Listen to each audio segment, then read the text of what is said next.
I see Dr. Deepak is here. Hi, Dr. Deepak, how are you? Namaste.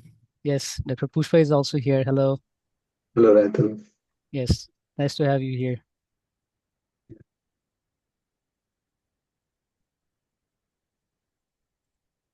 All right, so I think we can start with today's session. So good morning, good afternoon, and good evening to everyone from wherever you are joining. Welcome to today's session on our short course on COP29. The topic for our sixth session is updates on loss and damage negotiation. The resource personnel for today's session is Mr. Alpha Djalon, Associate Partner and Project Manager, Greendeeve-Sarl. Before starting off with today's session, I would like to give a brief introduction about our resource personnel, Mr. Alpha Djalon. So Mr. Alpha Djalon, a young Ghanaian party delegate and negotiator, holds a degree in mining engineering with expertise in environmental management and occupational health and safety. With a decade of professional experience, he currently serves as the technical assistant to Guyana's National Designated Authority, NDA, for the Green Climate Fund. In this role, he supports the National Agency for Local Government Financing in enhancing the NDA's technical and institutional capacities for climate finance and improving Guyana's programming processes. Since 2016, he has led AlphaVerd, a nonprofit organization fostering a network of Pan-African environmentalists, where he is the executive director and project manager. He also manages projects at Green Transformation 2050 and Greendeeve-Sarl, social enterprises focused on environmental conservation, community resilience, and advising industries on sustainable practices. As the head of strategy and capacity building for the Loss and Damage Youth Coalition and New Generation for Negotiators, NGN for short, he actively participates in COP and UNFCCC subsidiary body sessions. Through the Climate Leadership Initiative supported by the Loss and Damage Collaboration and IIED, he contributes to advancing youth leadership in climate negotiations. And now with these few words, I warmly invite Mr. Alpha Djalon to begin his session. Alpha, the floor is yours. Thank you. Thank you very much, Rayatul Islam. And it's a pleasure for You're me to welcome. share this time and to exchange about what we've been going through since the beginning of the COP, the preparation of COP, and then what's going on. And the last takeaways, since there are not 100% decisions made on loss and damage funding and financement. So you will notice in this document, I've been 100% focused on the report that was delivered by the UNFCCC themselves on the date of 18th, the key elements that they've been working on and what we are going to obtain from them. So the matter is relating to finance report of the fund for responding to loss and damage and some guidance about the fund. So what I have loved in this session is that you have been mentioning it is a way of tracking global climate negotiations. You can be at negotiations without being in the different discussions rooms, but you are also updated and informed so that you can get informed at 100% about what has been said in the rooms. The UNFCCC is having an informatics panel. It's a kind of website where updates are shared, agendas are shared, TORs are shared, and other relevant documents that you can consult every day to keep you informed about what's going on in different sessions level and in different rooms. Because one single topic can be discussed in 5 to 10 rooms at the same moment. We call that the side events. And also we can have rooms where you can get access due to your badge.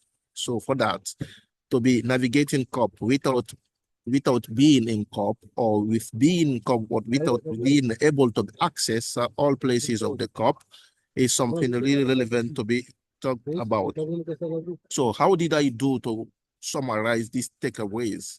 I used the United Nations Framework Reports on the date of 18th November, yesterday, so to talk about it. The first one are the arrangements between the Conference of the Parties and the Conference of the Parties serving as the meeting of the parties to the Paris Agreement and the loss and the board of the Fund for Responding to Loss and Damage.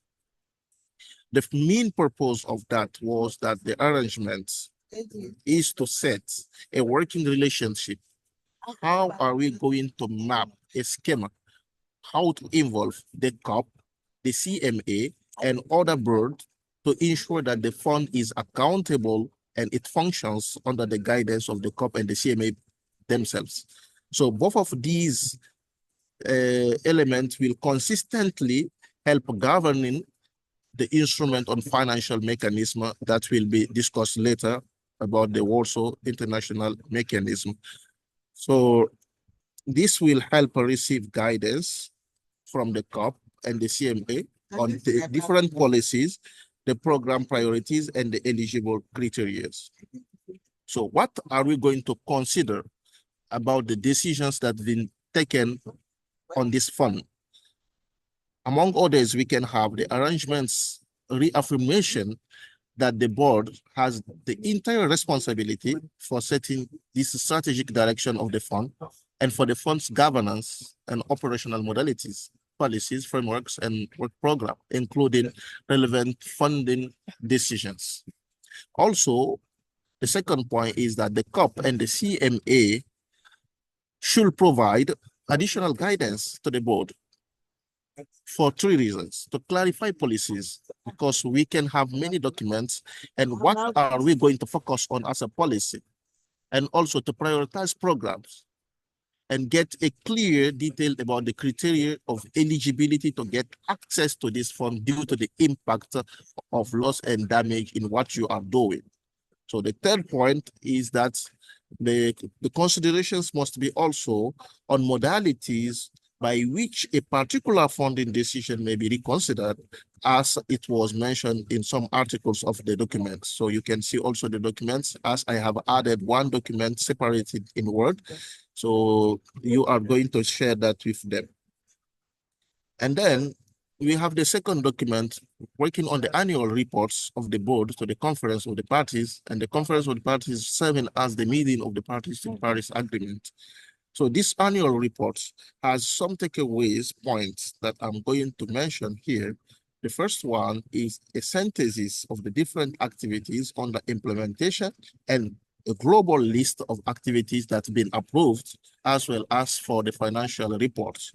So that's the first point. The second one is the total information on all the activities that will be financed by the fund.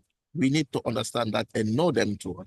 So the third one is that some actions have been developed and taken care of to make the operationalization and review the resource allocations of this system referred to some paragraphs of the document in the instrument of governance.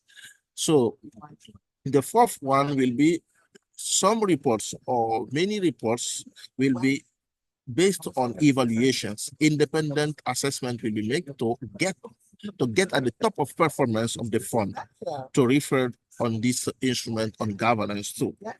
The fifth one, information on how it has drawn on expert and technical advice, including from the relevant constituted bodies established under the Convention of the Paris Agreement, as it must be appropriate.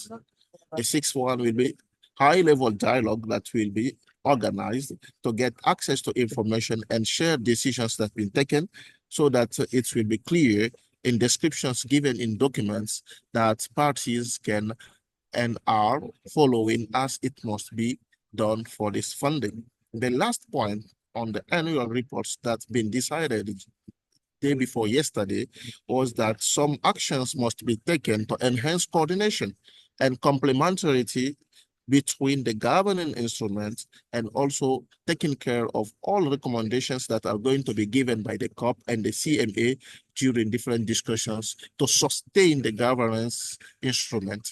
So this is about the annual reports. And then we will talk to the next point about the determination of funding necessary and availability.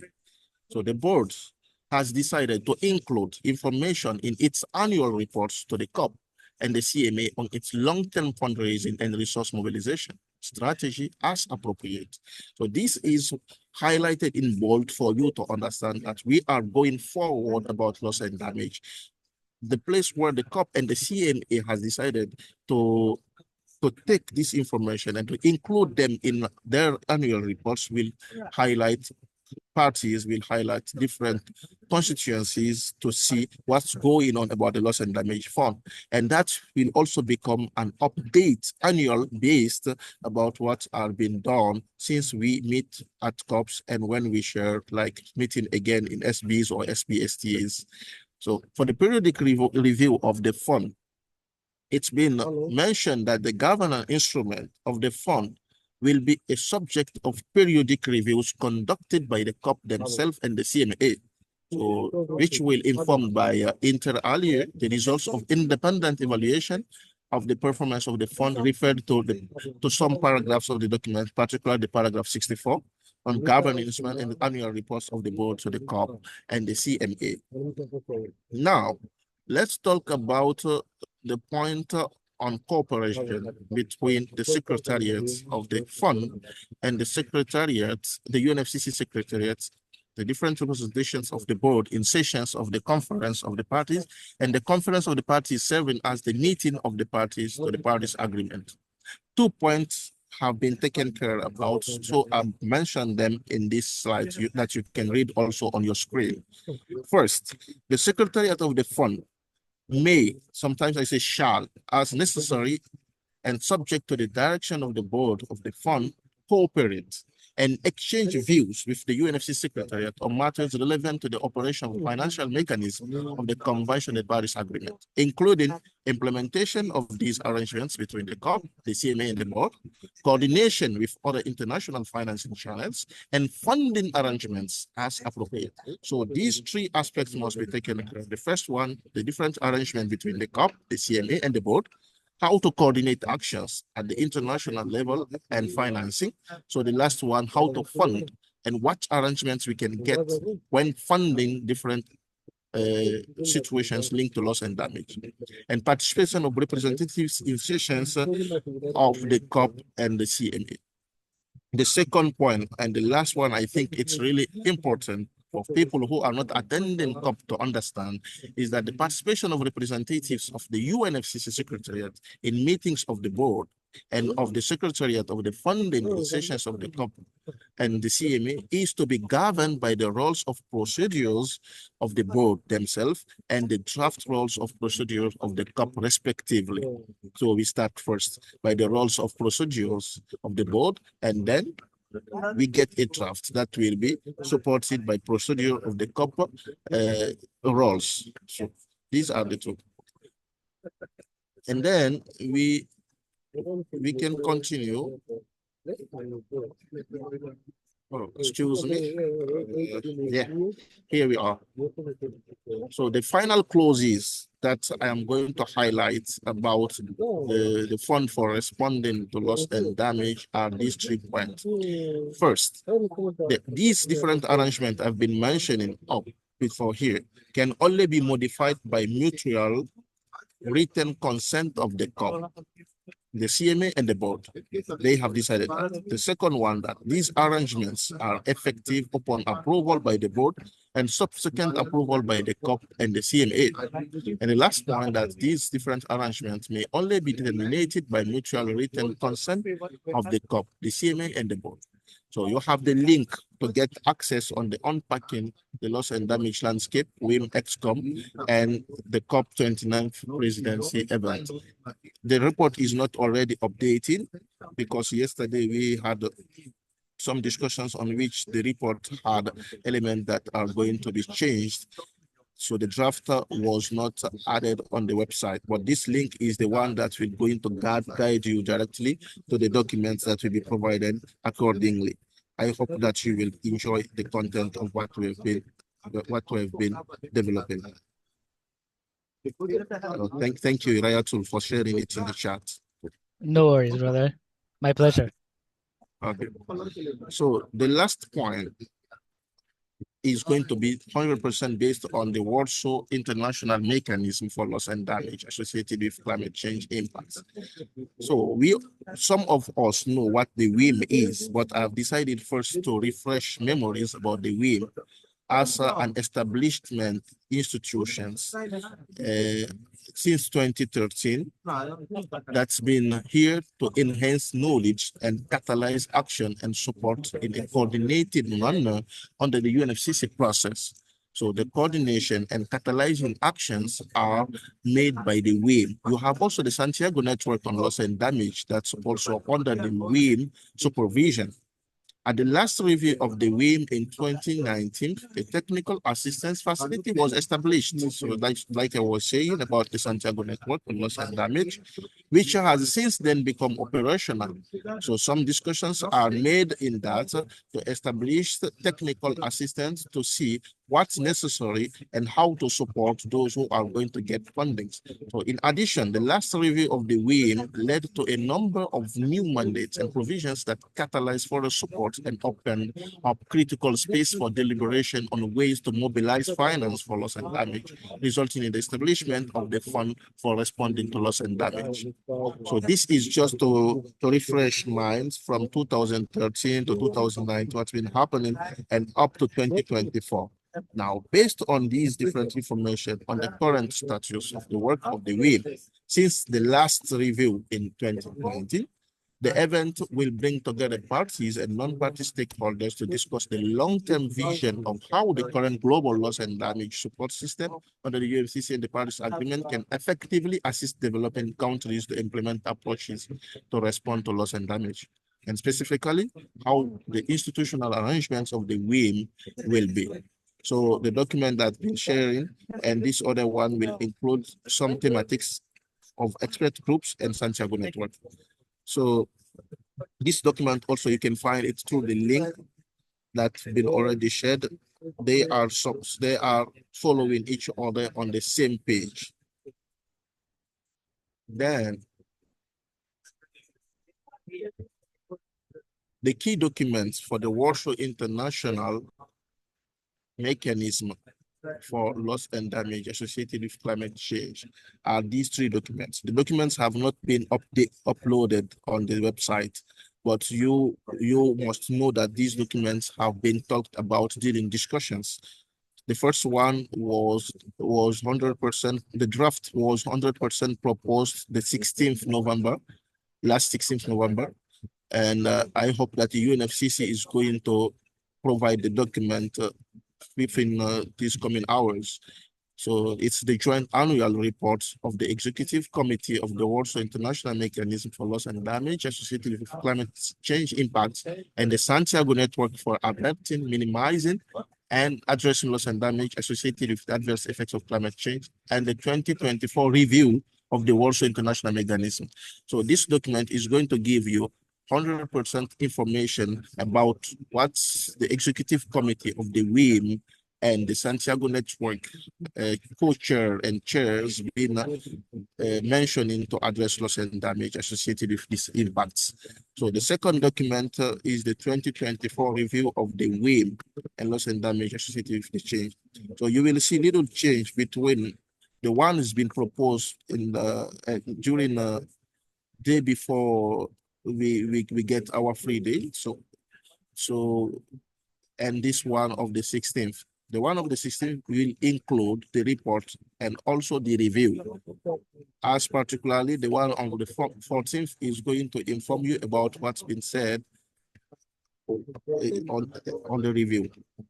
So the last point I'm going to mention is this summary that we've been adding on the system, and it was worked on from the WIM of loss and damage with climate impact.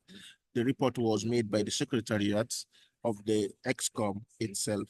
You will get much more knowledge. So these are, among others, what we've been going through during this COP. I will be glad to answer any question if you have, and to the support team.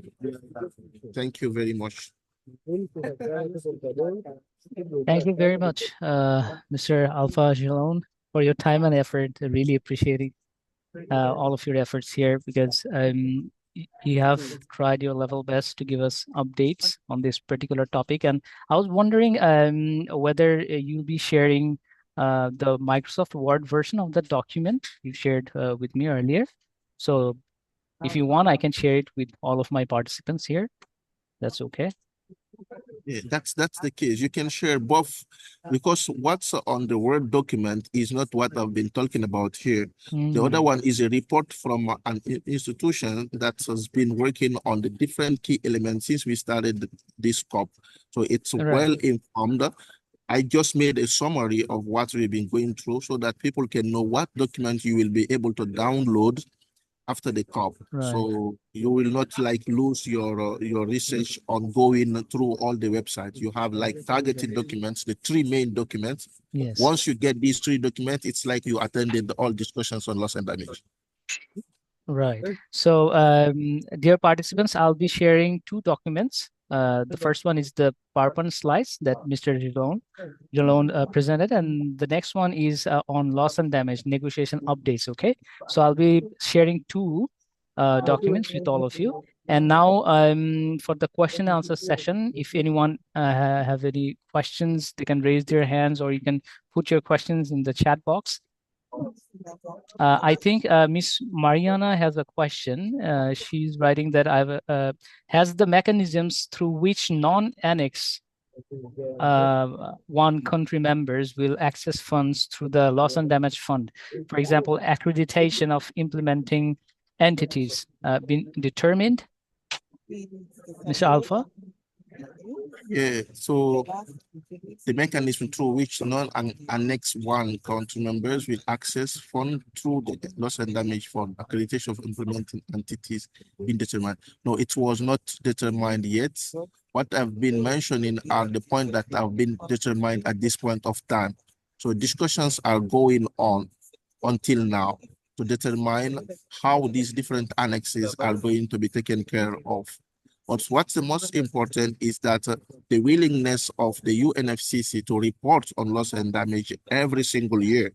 So this will give much more information about how the fund is going. That's the first. The second one is that we should all understand it's a really challenging to know how to mobilize resources on that loss and damage finance too, because the pledge has been given, but how many have already filled the bank? That's also another question. We have selected the Philippines to chair like the fund, but the problem is pledges have been made, but the fund is not yet provided. Now it's time for the UNFCCC to report back to different parties how they are doing to collect these different financements. So thank you. Thank you very much. Any other questions? No, I've told the chair I'm fine with it. I'm ready to let. That's what I told the chair. Ratul, it's not a question.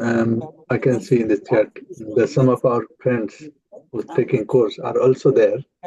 Yeah, absolutely. Yeah. So can we hear any reflection? Like, like it's nice to hear from the speaker right now. And because I'm just being curious, I've not been there. So I just want to hear from other kind of fellow participant how it is like there. Oh, okay. Very nice. Thank you very much. Deborah said I'm here. I think, Miss Deborah is there. She's writing that I'm at COP29. Miss Deborah, are you there, by the way? Can you hear me?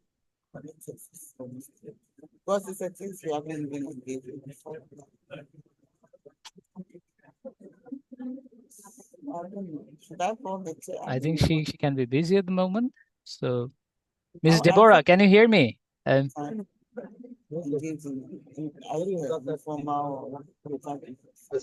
That's fine. All right. She said I think I'm 29. I thought she wanted to say something else. Yes, we need to put the G77 together. Hi, I'm here. Oh, you're here. Thank you very much. And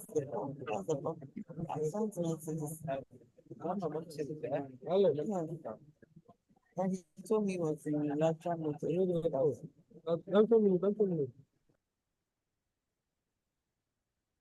All right. Does anyone else have any questions? So Yes, may I I go do. with the question again? Yeah, So please go ahead. how long this event is taking place? So are there any conclusion seeing and kind of near future, like in a couple of days, or how are we proceeding in regard to this consensus and agreement? Anything? And this is my question to Alpha. So how we are concluding, how we are progressing. Okay. Actually, this is one of the most interesting question. Let me share our keynotes that we are taking from side to side, and you will see how we are supporting each other on the field to get information. Really sorry. So we had a link where we put information accordingly. Loss and damage. Yes, here we are.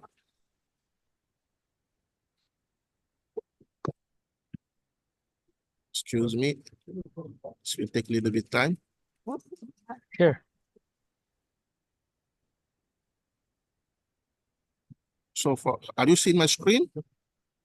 Are you able to see the screen? No, Alpha, we cannot see your screen. Okay. You just can go ahead and share your screen, okay?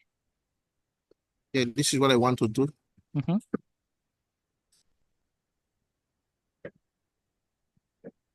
Just give me a minute. Sometimes the computer don't follow my order. Absolutely fine.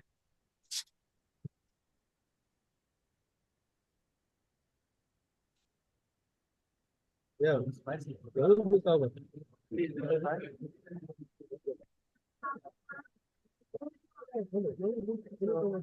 Ok, maior. Ok. Eu vou passear e depois. Olha, você falou.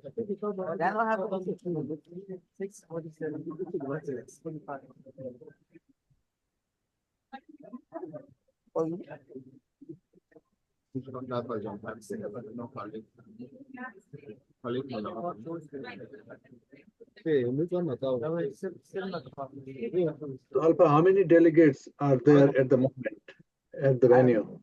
How many delegates? The number of delegates? Yeah. I'm not sure I will be able to share that information. But here is the screen about what I wanted to share. I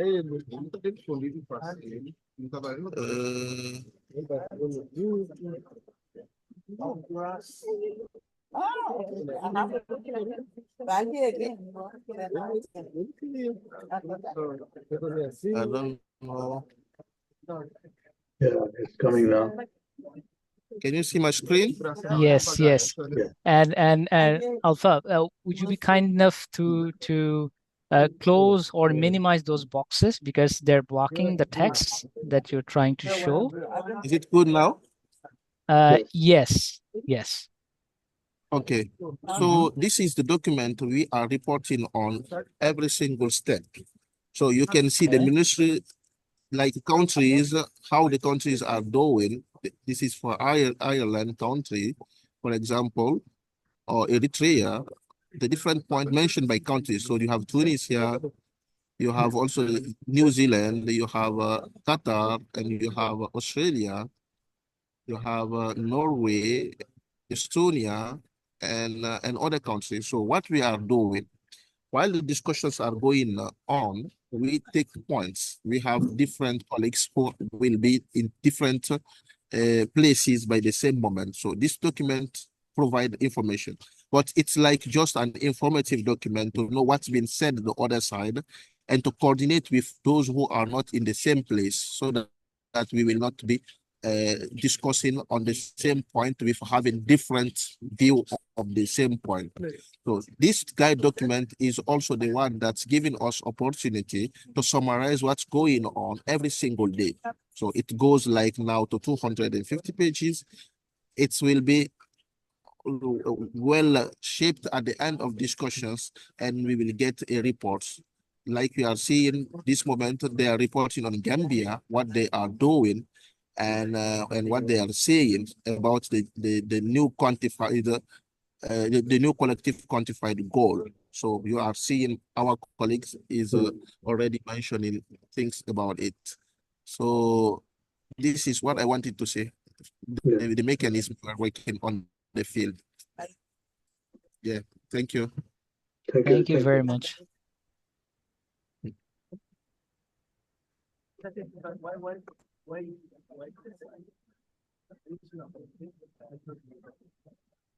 I have a question.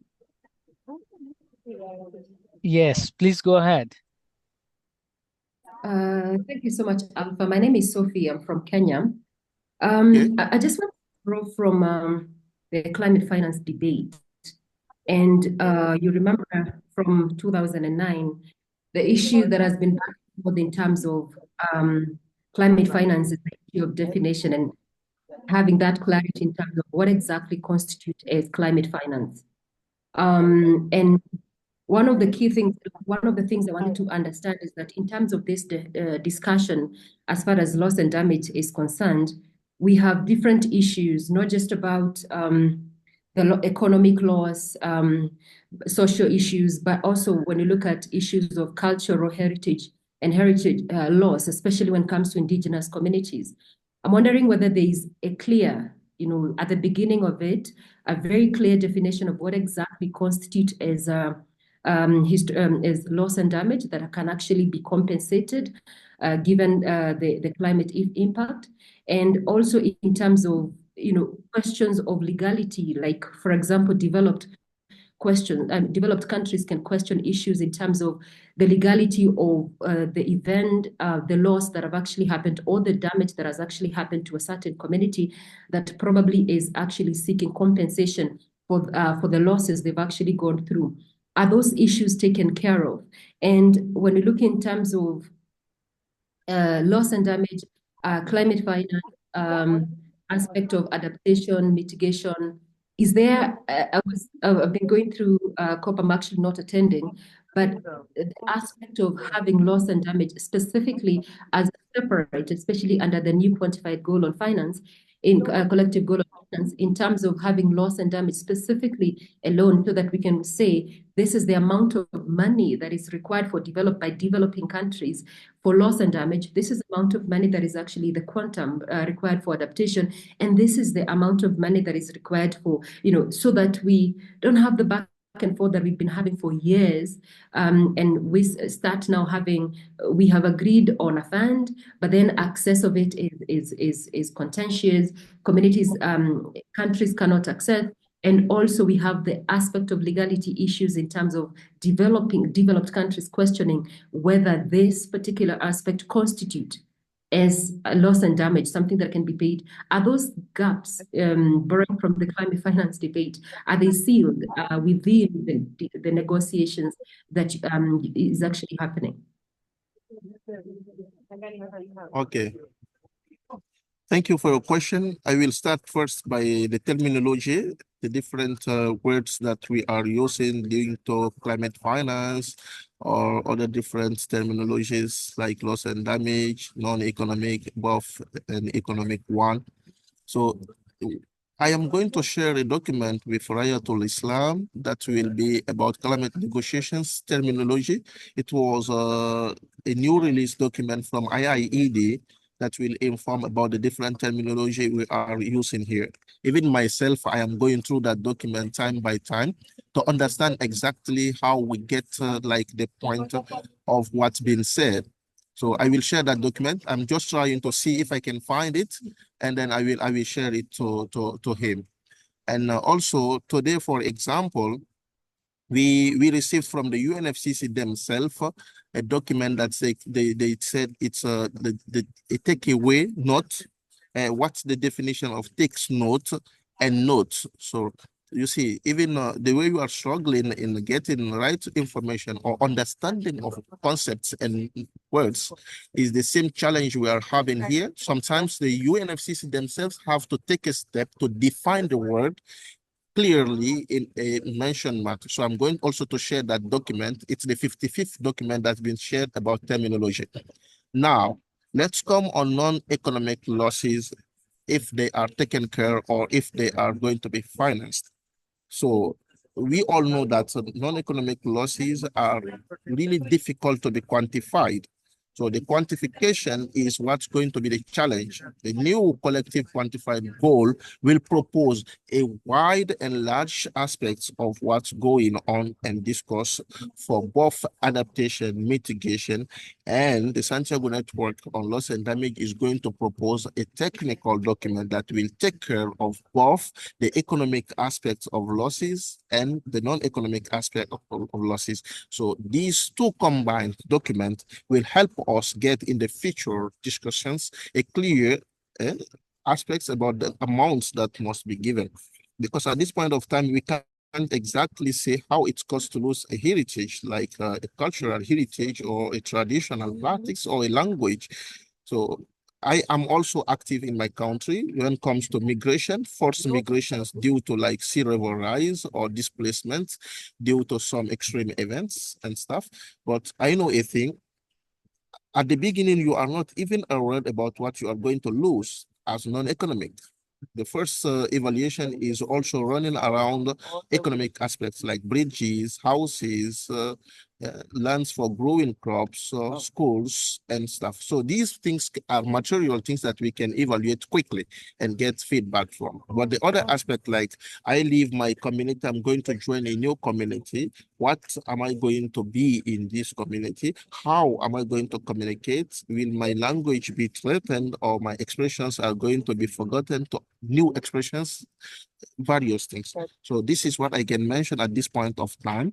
We will need to get the report of the NCQG of this year to know what's broadly they're going to consider and how within the amount, like, and then with the technical aspects with the Santiago network. So this is what I can say. I will not be able to answer more than that, unfortunately.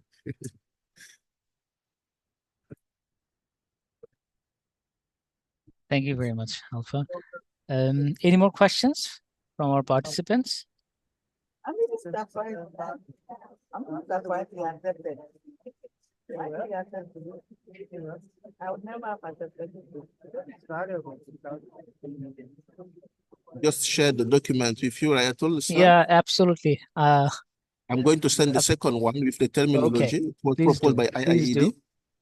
That will also help your different participants to understand.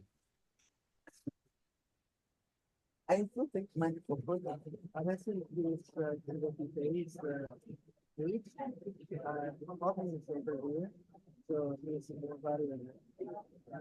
Alpha, Walatit, can you confirm in terms of the financing modality, whether the proposal, is it leaning towards grants for loss and damage, or is it a mixture of grants and loans?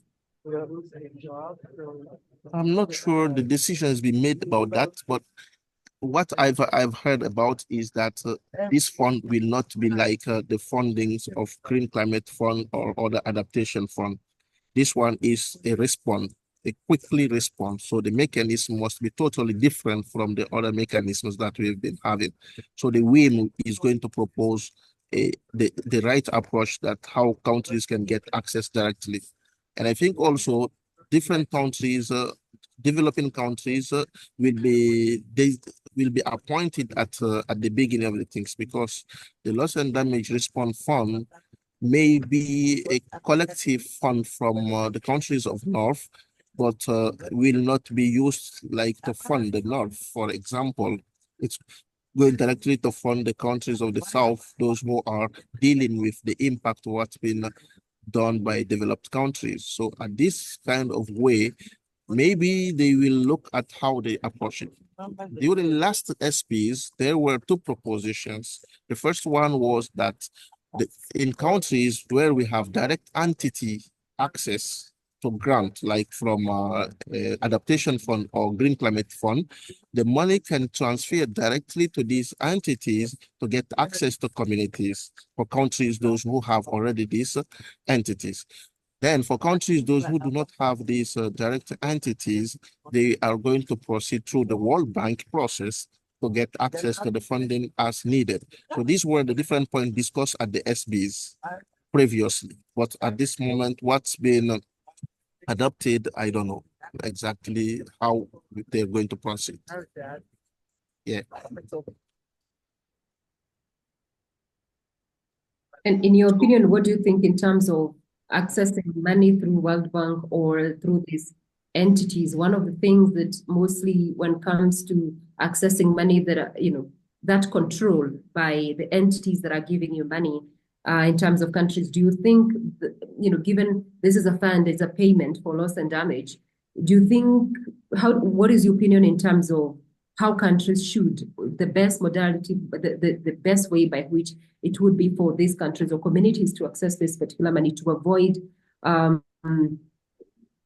that control by who, the entity that is actually receiving this particular fund, or whether it's actually a foreign, or especially when it's actually a foreign entity that is implementing this particular fund. Okay, so as this is based on my own like point of view, I would prefer that the money directly be sent to countries themselves through their ministries of finance. That's what I would have proposed. But, the international system is not treating the documents or these different aspects like we would like it to be 100%, because they have also control. So they have to pay back like information. And we know in least developed countries, we are challenging at the political manner also. You will have like a ministry that has 100% role of funding communities or developed actions or protect them. Once you fund them, they take that money and use it to do political like campaign and so on. So you will not have like a track tool to proceed through them. So now transparency must be made and cleared, maybe develop a kind of agreement with countries directly and get the fund to the country, but through a window that the country will need like previous approval to get access to the fund with a clear agenda of what they're going to do with the fund. For example, if an extreme event hits my country and the country want to rebuild systems and replace population that's been displaced, then the country can propose a quick concept note about what they want to do, how it will cost, and how they are going to proceed with the procurement and even their logistics system. You see, the fund can directly be sent to them, and then the UN can send someone who's going to supervise the actions. So they can hire someone from another country who's going to supervise and specialists how they are implementing what they've been requesting from. So this is the idea I would have shared. But I also like the idea of receiving the money through these different institutions, because they become responsible of what will not be done. And they can be acquainted about that. That will also help sustain the UN system itself. So these are the both points I would have to share. Thank you. Thank you very much.